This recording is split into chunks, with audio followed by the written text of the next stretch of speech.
Hi everyone, welcome back to another episode of Providend's Money Wisdom Podcast. I'm your host, Isaac, Client Advisor at Providend. Today is the first episode of a new series titled Can AI Replace Human Advisors? Artificial intelligence tools like ChatGPT are increasingly capable of analyzing financial data, generating reports, and answering complex questions in seconds. Many have started asking, could AI eventually replace a human wealth advisor?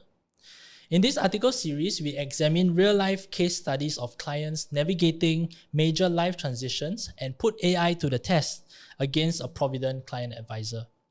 As these stories unfold, we review what AI gets right, what it gets dangerously wrong, and why human advice may still matter more than you think. Joining me today is Jit Hwee, fellow client advisor here at Providend. Hi Jit Hwee, great to have you here. Hi Isaac, very nice to be here. Right, so to all our listeners, before we start, if you have yet to read the article, please check it out through the link in the description below.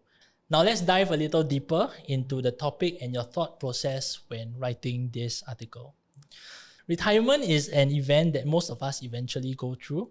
So first, could you tell me what might be the pain points that people typically face when planning for their retirement? Yeah, retirement obviously is a very important milestone for many people. And these are the three major pain points that our clients will typically experience. Firstly, there is great uncertainty about the future. Why really so, right? Because it's just so hard to plan so many years ahead. Sometimes we are not even in control of the present moment. Many times when I wake up at night, I go to the fridge, I opened the fridge and I don't even know what I'm looking for. And now, can you imagine how difficult it is to try to project something that's like 15, 20 years down the road when we are talking about children's tertiary education goals or financial independent goal. So it's just so hard to do. And now it's very hard for them to think about how much would they have in terms of, or how much they need in terms of their retirement. And when they read news about increasing longevity risks, increasing medical costs, increasing inflation, that just adds to their anxiety. The second major pain point that most clients are confronted with will be complex trade-offs. So they know it's a trade-off situation. Like for this case study, we're talking about a couple in their 45, planning for retirement at the age of 60, earning a good combined income of 200,000 with savings of about 80,000 a year. And they ask if they were to switch to a lower paying jobs where their combined income has reduced to about 120,000 and their savings is now much reduced to 20,000. What does it mean for them? So the trade-off is quite clear. If you are going to a lower paying job with less savings, it must means that you must be working longer, right, to get the same level of retirement income. Or you have to accept that you have lower expectations in terms of the retirement income if you were to stop work at the same desired age of 60, for example. But it's very hard to do that mental gymnastics in your head, right? Yeah. To visualize how does it look like? How many years are we talking about? How much do we need to reduce? So it's not easy. And they also be thinking about other matters like, would it affect my other goals, including the children's tertiary education? And what does it mean in terms of me being able to service my monthly mortgage expense now that my income has dropped? So these are all very difficult, complex trade-offs that it's very hard to discern for most people. And another major pain point, I think, which is very real for many people, is that of information overload. So especially in today's world where you have so many influencers, self-proclaimed gurus, experts telling you what are all the winning strategies and formulas to bulletproof your retirement. So they're going to get so many comments, feedback, opinions. They'll speak to their friends, colleagues, so many strategies, frameworks that they can follow. It can get very, very overwhelming for most people. And The worst is that of analysis paralysis, where they just decide to do nothing and hope for the best, which is clearly not the best recipe for planning for something as important as retirement. So these are very real human challenges, sometimes even emotional ones. And that's where we as advisors come into the picture to provide the personal guidance, to provide the clarity to them so that they have the confidence and conviction to keep to their plan. And this is way beyond just crunching numbers for them. Right. So in summary, it's really the typical pain points is the uncertainty about the future.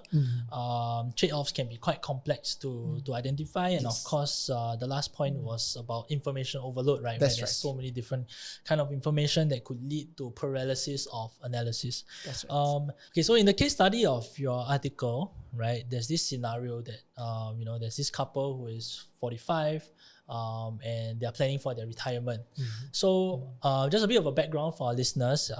If you haven't read the article, please go and read it. But if you haven't, we ran we prompted ChatGPT, right, to plan for this scenario. That's right. And of course they spit out something really quickly, right? And in the article you touched about you went quite deep into how ChatGPT went about planning for this particular client, right? Right. So what stood out the most, in terms of the approach taken by ChatGPT?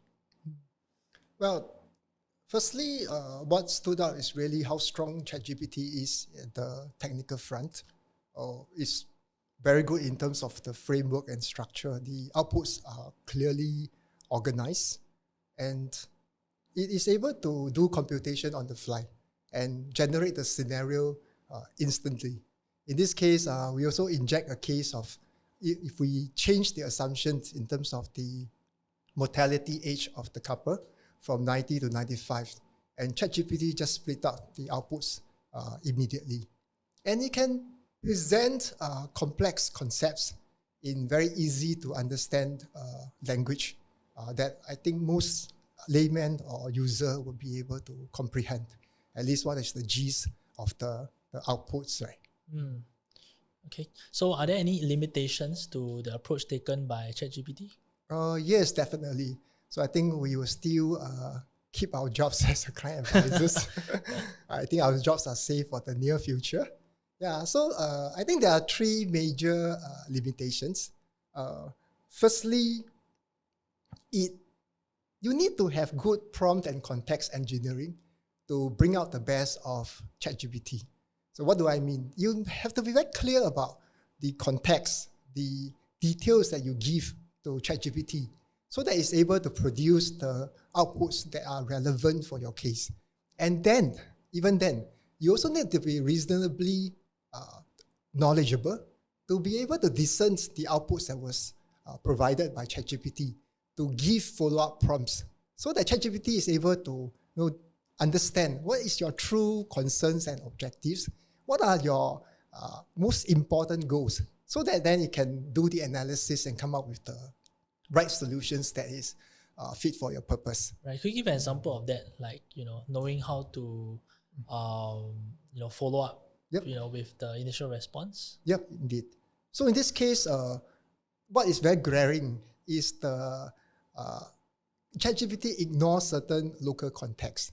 For example, it does not ask the user about CPF balances. But you know that through our contact with our clients, many of them, if they are in their 40s, 50s, or 60s, they typically have CPF balances of at least 1 million or more.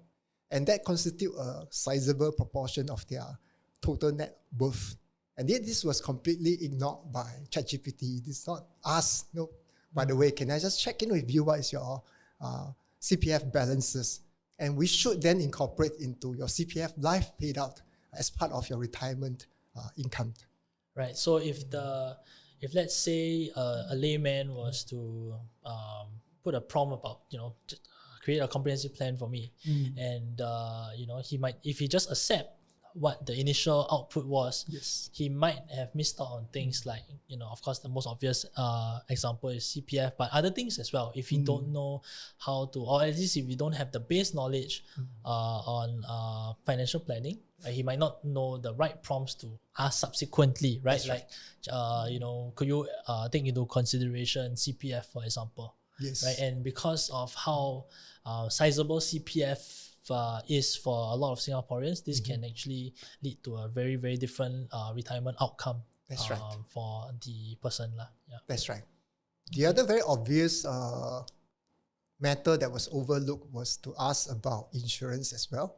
As client advisor, you know that this is really foundational. It's very important and critical that we understand we have proper risk mitigation to protect existing assets and future loss of income using insurance. But again, this was totally ignored by ChatGPT. Yeah, thanks, Jit Hwee. So, are there any other limitations that you spotted from the approach taken by ChatGPT? Yes. So ChatGPT is a machine, right? So it cannot discern client's tone, emotional state, or the underlying motivations. And this is very important because then you will not ask the relevant follow-up questions to peel the layers to get to the core of the client's objectives and goals. And then, of course, you will not be able to comprehensively address those concerns. And another major limitation is that ChatGPT can sound very, very confident and yet still be very, very wrong. Oh, really? Can you give an example of that? Yes. So this was indicated in my article. When many of us use ChatGPT, the language is always very, very affirmative, very positive. No hesitation, no hedging statements. And it may give a false sense of security or confidence to user as a result. So for this particular case, there are three big mistakes that was made in terms of observing the outputs. Firstly, it miscalculated the capital required for their retirement. So it should be 4.3 million instead of the 3.8 million stated by ChatGPT. So that's one. Second thing is, when we ask them to run the two scenarios, right, the ChatGPT correctly calculated the retirement income needed for both cases, 174,000 for the first case and 108,000 per year for the second case. But it drew a completely incorrect conclusion. It says that this is but a small difference, even though the second case, the retirement income is only 62% of the original scenario. So that's a big gap. And it says that it informs the user that you just need to do very minor adjustments to make up the difference. For example, you save a bit more or you work a couple more years. But if you really do the calculations, the couple will need another 8 years more to work before they can attain the same level of parity in terms of the retirement income. Yeah, that can be really dangerous. I think, if let's say, of course, this example is the gap is quite big, but let's say the difference is maybe 10-20%, for example. But that could just mean retiring 2 or 3 years later is actually the right answer. Correct. Whereas they could lead some people to fire their boss earlier than they should, and then eventually finding out that, oh no, they made a mistake because they followed the advice or rather the approach that ChatGPT took. Yeah, definitely. I think it's very dangerous if you see the outputs and you become so happy that the next day you tender and then you realize you make a big mistake and you have to say sorry to your boss that, can I rescind my resignation? And on the limitation, the third one is the charts that were shown are very inconsistent and clearly incorrect. So which is a surprise to me actually, because ChatGPT in fact provides some comments on the charts. And those comments were generally accurate, yet the charts were completely inaccurate. Our popular Retire Well ebook has been updated. Retire Well is Providend's methodology for designing a retirement income plan that provides a safe and reliable stream of income for the rest of your life. Check out the link in the description to download your complimentary copy today. Thank you, and let's get back to the episode. Yeah, so I think that's really shocking for me because ChatGPT is something that they're supposed to be really good at, running numbers, generating reports, and I assume graph as well. Correct. But I think from my own personal experience, sometimes when I try to generate a graph or a chart, and it comes out, and what comes out looks very wrong to me. That's right. But then I just ask it like, this looks wrong. Are you sure? And then they actually can come up with a correct one. So it makes me think like, okay, maybe if you're really using ChatGPT, every time, you generate something, you just ask it, are you sure, to get it thinking longer for a better answer, right? That's one way. But definitely, I think it shouldn't be like that, especially when it comes to our non-negotiable life goals such as retirement, right? We really cannot afford to get it wrong. And with all the limitations that you have stated, it's really important that people are aware of these. And of course, always.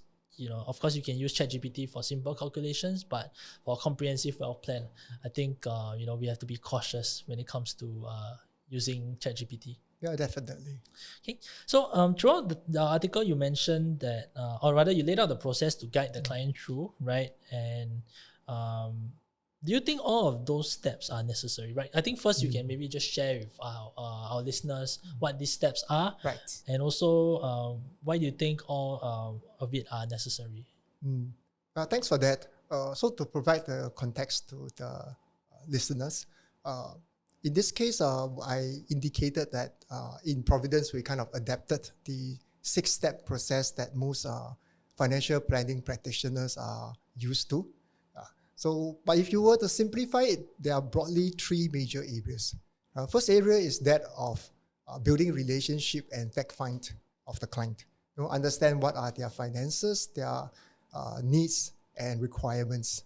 And the second area is doing the analysis and coming out with the plan. And then the third stage is to implement the plan and to review the plan. So to your point about whether all these steps or areas are necessary, I think yes, absolutely so. Let me explain. The first step, if you don't build a relationship with your client, you don't do the fact find. So most likely you're not going to even know what is the problem statement. As the saying goes, a well-defined problem is a problem half solved. Right? And then if you do not do the analysis and the plan, it's just saying that this is my starting point, this is my destination. But there's no navigation path. So how likely is it that you are able to achieve your goals and reach your destination? And even if you do, most likely you're not going to achieve it in an effective or most reliable way.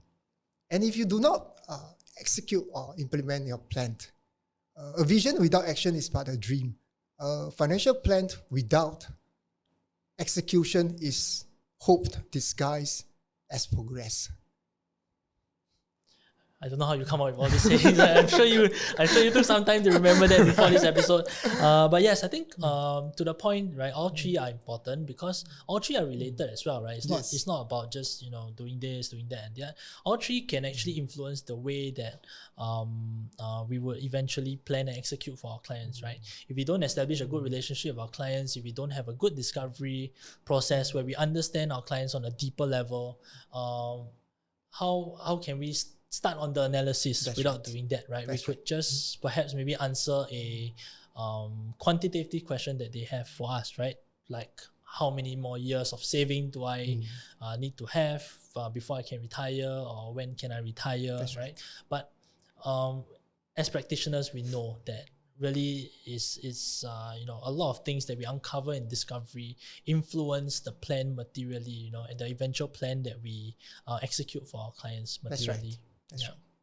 Okay, so throughout the article, you also mentioned a few times that AI is not able to capture the nuance in the client's expression or the tone of voice. As I quote, "It cannot tell when someone is smiling politely but deeply anxious underneath." So earlier in the podcast, you did touch on, when I was asking you about the limitation of AI, I think you did touch on this point, but really, in terms of AI not being able to tell when someone is smiling properly, Right. politely or deeply anxious. Why is this important? Well, put simply, the clients may not necessarily communicate their true feelings directly to us as advisor. For two reasons, I reckoned. Firstly, is they themselves could be hazy about it. They don't know what they are looking for. And that's where the deep conversations is important to help them unlock, ask the right questions themselves and unlock that answer in terms of what truly are they looking for, what is their intent and purpose. And the second case is because it's about trust. In this case, if they don't really trust us completely, they may not open up to review their true feelings, their true concerns and objectives accordingly. So as advisors, it's very important to be able to read our clients' minds and body language to be able to discern this so that we can get to the core of what is truly matters to them. What are their most important non-negotiable life or ikigai goals. So talking about a case example in terms of making career transition. So they could be, talking about it and smiling even that they are quite prepared to do the career transition.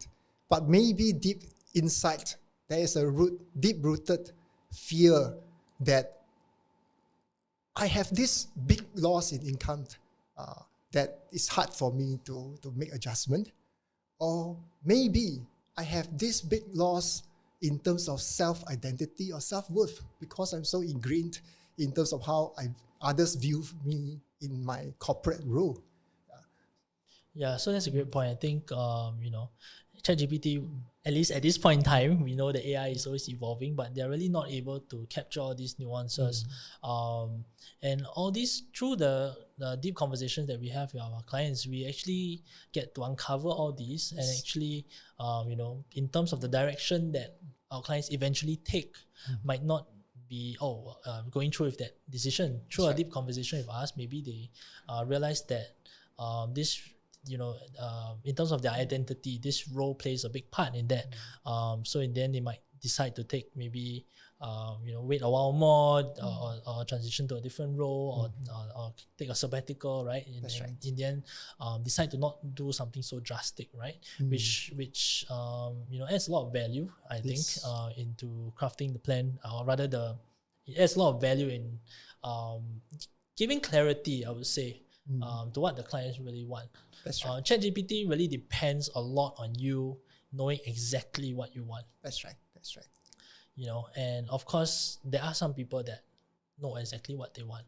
But from my experience, and I think I can say from our experience, that's not always the case. That's right. I would say, less than half of the clients that I see in the client meetings that I have, leave or rather eventually implement a plan that they initially thought they wanted to do, right? So I think that's one key point that I'm glad that your article raised up. That's right. Okay, so there's also a line in your article where you said that that's where a human advisor adds irreplaceable value by combining technical expertise with empathy and accountability, right? So could you give me some examples of the importance of combining technical expertise with empathy and accountability? Because I think in the earlier discussions, we were just talking, about technical capabilities. Right. We were talking about empathy in the last, in relation to the last question. But why is it important that we should combine both? Well, put simply, it's really to provide that holistic solutioning for our clients. So here are a couple of examples. The first one is, again, talking similar to the case study of Bob and Elsie making career transitions.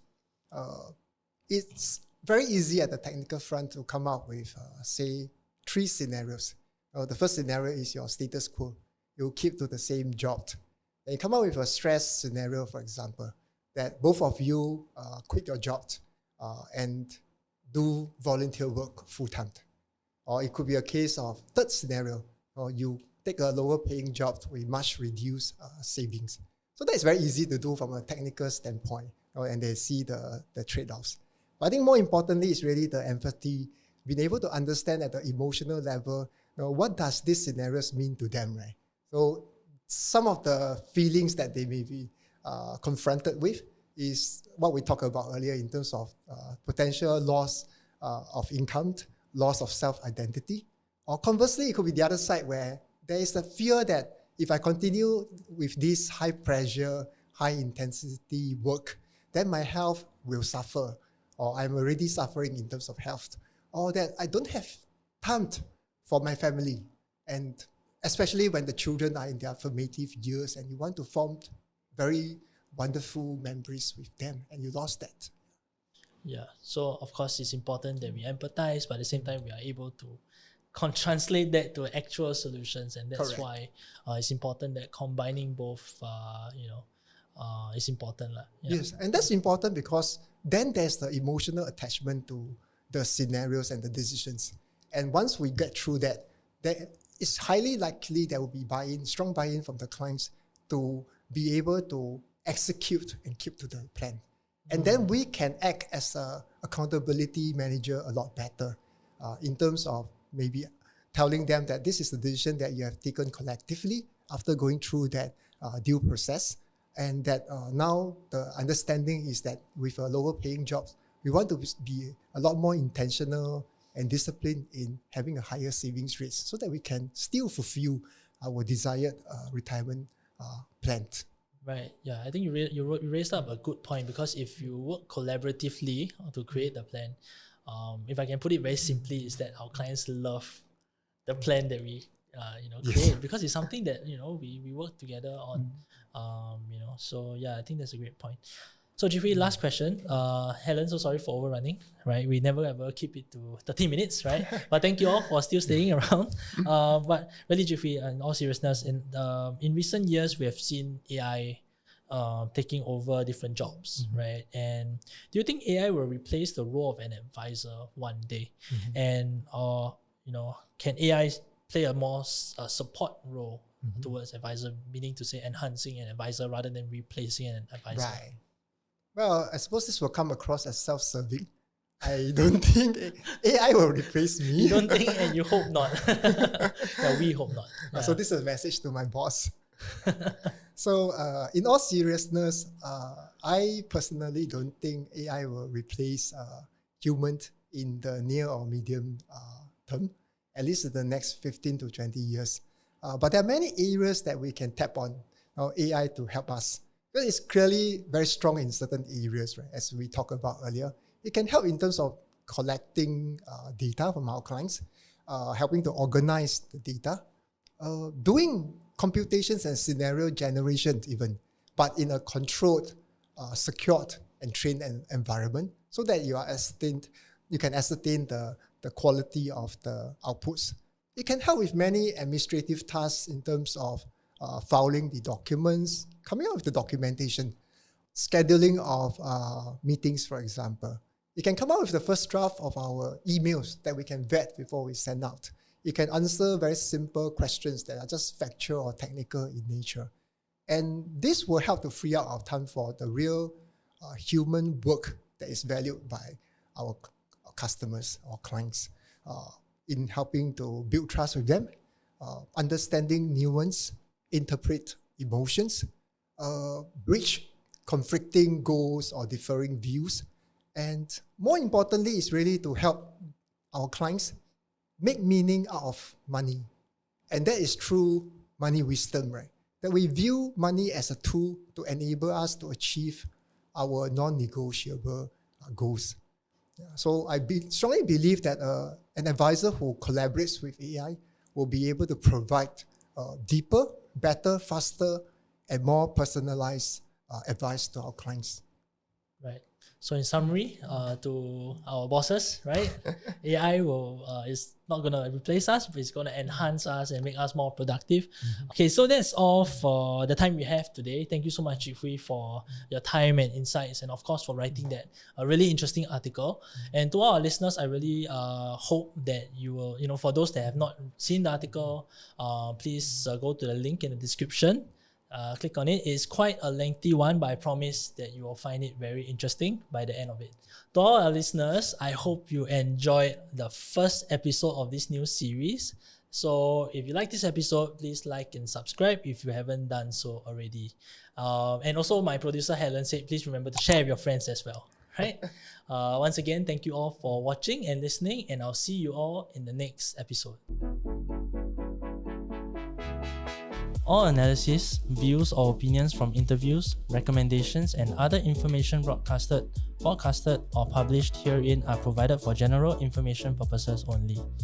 Information expressed does not take into account any specific situation, particular needs or objectives, and should not be construed as specific advice or a recommendation. Information has been obtained from sources that are deemed to be reliable, but their accuracy and completeness cannot be guaranteed. Always consult with a qualified investment, legal or tax professional before taking any action. Providend Limited does not accept any liability for any loss whatsoever arising from any use of the information broadcasted, or published herein. All contents and information contained herein may not be copied or reproduced in whole or in part by any means without prior written consent of Providend Limited.